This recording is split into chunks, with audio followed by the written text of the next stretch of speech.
Hello বন্ধুরা, কেমন আছেন আপনারা সবাই? আশা করি ভালো আছেন। তো বন্ধুরা, আজকের নতুন ভিডিওতে আপনাদেরকে স্বাগতম জানাচ্ছি। তো বন্ধুরা, আমি আমার মোবাইলে এখন টাচ করতেছি, এখন আমার স্ক্রিনটা কাজ করতেছে। আমি যদি আমার সেন্সর বারের উপরে একটুখানি হাতটা রেখে দেই, দেওয়ার পর আবার যদি আমি টাচ করি, তাহলে কোনো রকমের কাজ হবে না। তো আবার যদি আমি সেন্সর বারের উপরে একটুখানি হাতটা দেই, তাহলে আবার যদি আমি টাচ করি, তাহলে কাজ করবে। তো বন্ধুরা, এই কাজটি আপনারা কিভাবে করবেন? তো বন্ধুরা, ভিডিওর মাঝে আমি বলে দিয়েছি এই কাজটি আপনারা কিভাবে করবেন। তো আপনাকে পুরো ভিডিওটাই দেখতে হবে।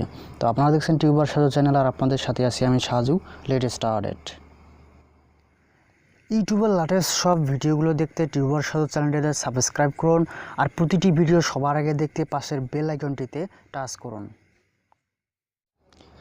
এই কাজটি করার জন্য আপনাকে ছোট্ট একটি অ্যাপস ইনস্টল করতে হবে। অ্যাপসটি ইনস্টল করার জন্য প্রথমে গুগল প্লে স্টোরে গিয়ে সার্চ বক্সে লিখবেন টাচ প্রোটেক্টর।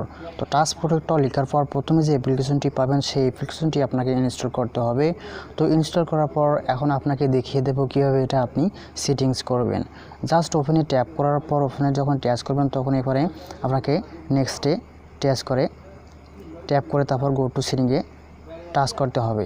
তো গো টু সেটিংয়ে টাচ করার পর এখানে প্রথমে আপনাকে সর্বপ্রথম অ্যাক্সেসিবিলিটি অন করে দিতে হবে। তো এখানে টাচ করে দেওয়ার পর আপনার ফোন থেকে অ্যাক্সেসিবিলিটিতে গিয়ে টাচ প্রোটেক্টর অপশন অ্যাপ্লিকেশনটি আপনাকে ওপেন করে দিতে হবে।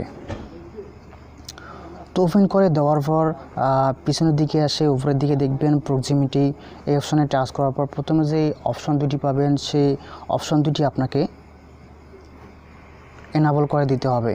তো যখন আপনি এই অপশন দুটি এনাবল করে দিবেন, ঠিক তখনই আপনার অ্যাপ্লিকেশনটি চালু হয়ে গেছে। এখন যদি আপনি আপনার মোবাইলের উপরের দিকে টাচ সেন্সর বারে একটু টাচ করেন, তাহলে আপনার স্ক্রিনটি লক হয়ে গেছে।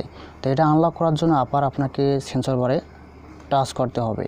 তো যখন আপনি আবার সেন্সর বারে টাচ করবেন, তখন আপনার স্ক্রিন টাচ কাজ করবে।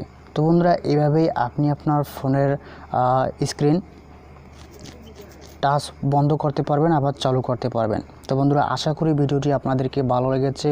আর ভিডিওটি ভালো লাগলে অবশ্যই লাইক করবেন, কমেন্ট করবেন, আর আপনারা বন্ধুদের সাথে শেয়ার করতে ভুলবেন না।